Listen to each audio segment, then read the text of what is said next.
Welcome to Charity Therapy, the podcast where we explore the ups and downs of the nonprofit sector and answer your burning questions. I'm your host, Jess Birkin, owner of Birkin Law Office, and I'm excited you're here. Imagine hanging out with me and my super smart, funny nonprofit expert pals. You get to ask them anything about your nitty-gritty nonprofit life and get their wisdom for free. Whether you're a seasoned pro or just strapping on your nonprofit boots, we're here to share stories and remind you you're not alone on this journey. So get ready to join the conversation and bring me the tough questions. I ain't scared. Ready to rock? Let's dive in. Hello and welcome to this episode of Charity Therapy. Today I am joined by my friend Perry Monastero. Perry owns RPM Consulting Group, where he helps nonprofits grow and level up. Perry, thank you so much for being here today, buddy. Thanks, Jess. It's a pleasure to be here. I'm going to consider you my therapist today. Okay, I accept. I feel like, yeah, that could be a thing. We can work through some issues, you know? Absolutely. I feel like there's a never-ending pool of stuff to be worked through in life lately, you know? Oh, indeed. But we'll stay on topic. With, okay. Fair enough. With the nonprofit. Fair enough. Well, okay. So I have a listener question for us, obviously. But before we get into that, I wanted to just ask you, because I talk to nonprofits all the time who are kind of going through some sort of phase of growth or change, right? And that's often like when people reach out to a lawyer, is something's changing. Sometimes it's good, sometimes it's bad. And there's talk about strategic planning. Either they're coming to me as a result of something they decided, or we might need some strategic planning going forward because maybe things haven't been going well. But I feel like people don't always mean the same thing when they say strategic planning. So to you, in Perry's brain, what really is strategic planning for you for nonprofits? I think that there's a part of strategic planning that looks at the environment in which you're in, the communities that you're serving, trying to get a sense of what are the best strategies to bring a solution to the universe. And also then it's how do you put that into play? How do you build an action plan? Some organizations look at one versus the other. I like to do planning with organizations where we do both. We're looking at the opportunities and the aspirations combined with what results do we want to get, 2 or 3, etc. Yes, I love that, because I feel like so much of the time, especially for smaller organizations, there is no strategic plan. It's just hopping from one thing to the next. Maybe it's like chasing grant opportunities or putting out fires, but just even taking the time to put together a plan and say, what is it we're trying to accomplish here?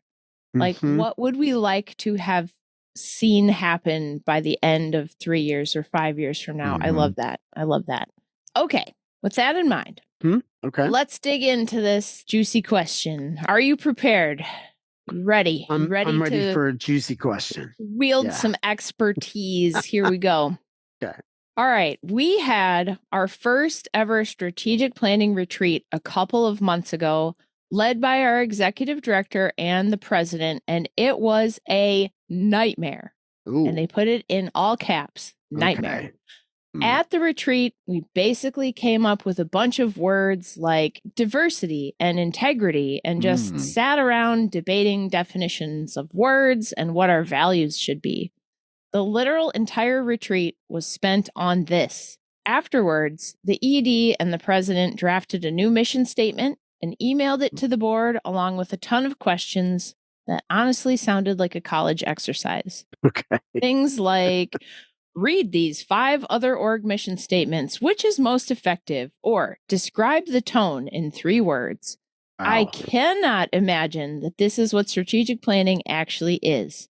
I would like to help us get back on track and engage the board in a better way, but I don't want to step on toes either. I'm the newest member of the board, and I'm just not sure how other directors are feeling about it all. What do I do? Ooh. Wow. Nelly. What do you do? It sounds like there's not an external facilitator for this plan. Is that correct? I clocked that too. Yes. They say it was led by the ED and the Hmm. president of the board, I assume. Right. Jess, I'm sure you appreciate the principle of board engagement and processes related to high level policy and strategy and goal setting, not the day to day work and the how that staff make things happen. And yet I'm sitting here thinking this is a case example of how to disengage your board Yep. with this effort. I mean, kudos to the president and the executive director working together because that relationship is indeed so Absolutely. important.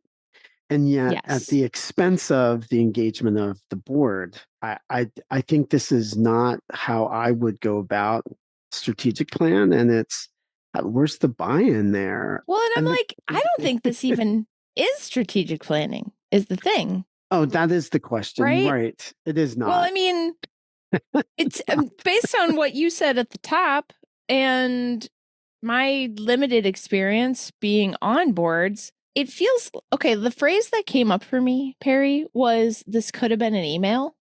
You know what? I had the same millennial, Yeah. and I'm not even a millennial, and it's the same response And again, it's like, not that this literally could have been an email, but like, right? this didn't need to be the entire board spending a whole retreat working on our core values. Mm, I feel like this was something that could have been done in a small group in a committee and then like floated up for the board to yeah. approve it. And Hmm. it's just maybe the sense that I got from the person writing in is like they felt like their time was being wasted. Hmm. Like this was a waste of my time, you know? And Yes. that's where I think it's disengaging. Yeah. Big time. I think you nailed it. It does feel, I sense that they are feeling disenfranchised, disengaged, and questioning their relevance on the board because they're new. Do they want to raise a stink? How, if I was a new board member and this was my first foray into planning for this organization, I might reconsider my participation on this particular board on the one 100%. hand. On the other hand, it could be an opportunity to put forth a suggestion to bring in an outside person, somebody that knows and understands the mission of the organization, so that perhaps the board president and the executive director don't feel the urgency to manage it themselves. That's maybe one way to approach it. I noted that the listener question included a question, or maybe it was embedded, is discussing the vision something that is done during a strategic plan? And for some organizations it is, because they use their mission, values, and vision statements. And if they only have two of those three, that's fine. But they use them to guide the prioritization of their Yes. goals. Yes. And sometimes you have to reboot those things. Like fair, you know? True. Yes. Yeah, but I don't like how I don't think doing it the way it's described in the question is the best way to get the most rich, engaging, thoughtful, strategic response from board members. Let's try something else. Let's try something else. Right? Yeah, I mean, I have sat on a board where we did strategic planning and things were not going well for the organization financially. And it was necessary to really like, okay, we need to go back to basics here and we need to hit the reset button and define who are we here for? What are we here Mm, for? yeah. Because that's going to guide where we go over the next 3 to 5 years. And so it could be, they don't say that that's what's going on, but it could be that something like that was happening. But I think to me, what's missing is the part where you go, okay, now that we've decided that, Mhm, where are we going? mhm, What are we doing? Right? mm. I think this is for a different episode, but I'm also a little curious if this board member felt like some of this core values discussion was performative. I And picked up on that a little bit. yeah, Yeah, yeah. because sometimes people like to just pick words that sound good and it may not really be leading anywhere, right? Hmm. So, I mean, objection calls for speculation, but it feels a little bit like that's in there with the kind of this was a waste of time because I don't even know what this organization's mission is, right? Right. They didn't share it and it's not evident in the question. So it's just like a vibes thing. Okay, so for this person, right? How do you knowing they're new, Mm. knowing this situation, and let's Mm-hmm. assume that they don't want to quit and we don't want them to quit. How do you move this forward? Mm. Well, I started to think an answer to that question a minute ago when I was sharing that it might be useful to talk to the board president about the possibility of bringing in a third party or maybe just share their own experience participating in the process so far. And sometimes the inquiry can lead to retrospection on the part of a leader. Is this being driven by the executive director who's trying to meet requirement of a funder that they have a strategic plan in a short period of time to meet a funding requirement? I've seen that on Oh, many occasions where yes. it forces an organization, right. And there's, what they could do if that's the situation is they write up an action plan and it's a roadmap for a year and it gives them some time to build a real strategy. Like let's try to uncover what is motivating the rush to the document. Maybe that's the motivation. It could also be the CEO might be feeling, oh my gosh, our strategic plan expired or is about to expire, and they feel the need to rush. There's another way to handle that, reaffirming conversations and strategic conversations for their own planning. And it may not necessarily need to involve the board of directors at that time. Just Yeah. building some space where they can prepare for a more meaningful strategic planning process. On the other hand, I just want to say one other thing. Sometimes organizations undertake a strategic plan and they want to do a deep dive when it's not necessarily needed because the depth of the last dive is still relevant for their moment today. Now, that may not be the case for so many organizations living in the moment we're in now, but for others, it may not be necessary to do a super re-examination of the organization's vision values. They may be right on track. Okay, I love that. And what kind of like high level, what I'm hearing is the takeaway of all of that is maybe the way forward for this director is to get curious, right? Hmm. Rather than going in and saying this process was Hmm. horrible and I hated it, which is, I can tell that's, they don't want to do that, right? Like they're like, Sure. I'm new here. I don't feel comfortable telling people that sucked. But you just raised a whole bunch of things that it may be that we're not doing a great job of like kind of communicating some of the underlying factors. It's just like, hey, Hmm. board, we're doing this retreat. Show up, be here, please, thank you. Maybe getting curious and trying to learn what was behind that, Hmm. why were we doing this retreat, and learning. Because if there was a funder who's dangling $1 million grant, but you got to have a strategic 3-year plan, that's real good to know, right? Because now Yeah. that explains why we didn't have a consultant, why the process seemed unhinged, why, all of Yeah. that. And so Sure. before kind of like rushing to judgment, getting curious, I think is probably step one. Is just based on everything you just said. I'm like, oh, we should be asking questions. We should be asking questions and trying to learn more. I'm new here. Can you share with me some of the insights around the strategic planning process and the retreat Hmm. and what led to that? Are there past copies of strategic plans that I can look at? I just Yeah. kind of like to get my bearings, kind of play the dumb card. I think that is probably step one. And I really want to call out that idea that you said about sometimes we don't have to go super deep. Hmm. And so, again, curiosity, is there a previous strategic plan that really was just like so comprehensive that Hmm. now we're sort of maybe the ED and the president are like, we need to do something.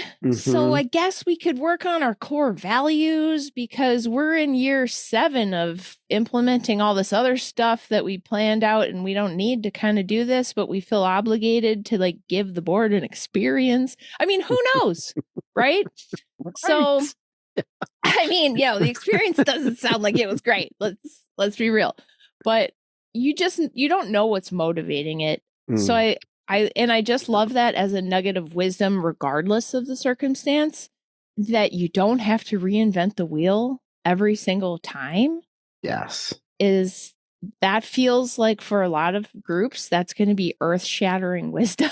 So I really love that you brought that up. And then just like so the person gets curious, they get some information. How do you think that what would be the best way for a new director to sort of frame up a conversation around bringing in somebody? Let's assume that they really should have brought in somebody. If you're a new director, how do you pose that? It can be a quandary if you're new to board leadership to begin with, because what qualifications and experience matters to one organization might be different than a different organization. And so people who are on boards may not have the lay of the land of services are great providers to them. And sometimes I make references to some sage websites and organizations that provide general counsel. And I'm not referring to legal advice. I'm referring to general assistance to nonprofits board members. Some come to mind, include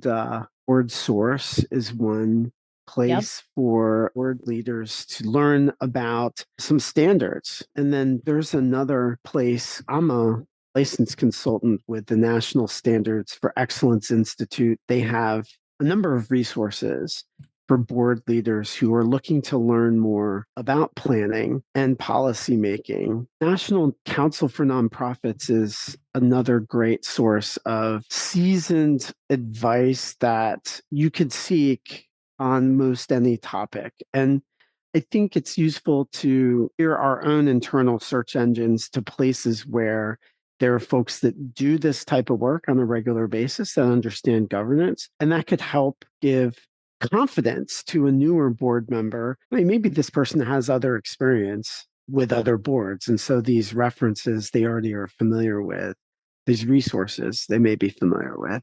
I like to say your point about being curious, what I'd like to say is I think that's really important. Sometimes best board members I have ever seen are those that ask the right question or a poignant question at the right moment it needs to be asked. And they're doing so much good service to the organization just by asking the question that helps them understand something. And then it leads other board members to similarly come to the same conclusion that what that person's asking is worthy of further inquiry. Yes, I love that. Okay, so I feel like we have some really good takeaways here. So going all the way back to the top, strategic planning, let's be thinking about what outcomes do we want to see in the world, right? Yes. That seems inherent to any strategic planning conversation. And absolutely. Yes. And then 2, when things aren't going well in your sense as a director, get curious and start asking questions. Maybe not like, Spanish Inquisition, but like genuinely be curious. Yeah. Especially if actions seem out of alignment or weird, because there may be things that you don't know. And so getting curious is number 2. 3 is kind of a dog leg, and it's that remember that you don't have to reinvent the wheel every single time you go through strategic planning. I think that's a really big nugget of wisdom there, that it is okay to have a shallower dive every other time or whatever makes sense in your organization's plan. And then I think a big one is just consider bringing in outside expertise who can guide you through a process, right? You wouldn't have your best friend clean your teeth instead of a dentist. That just doesn't make any sense, because your best friend they may be great, but they're not an expert in that. Oh no, no. So, I'm quite horrified by that. right, The image I exactly. just had in my head. I'm pretty Right. sure I got a cavity. Can you just I got a Dremel back here. You can, no, of course not. So consider if you Yeah. can afford it, bring in outside expertise because it really makes a huge difference.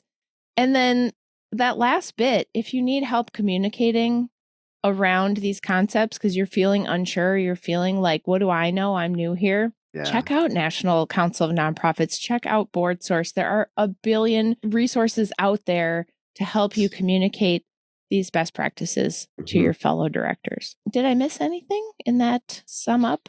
I think that was outstanding. I I get think an A. you get an A.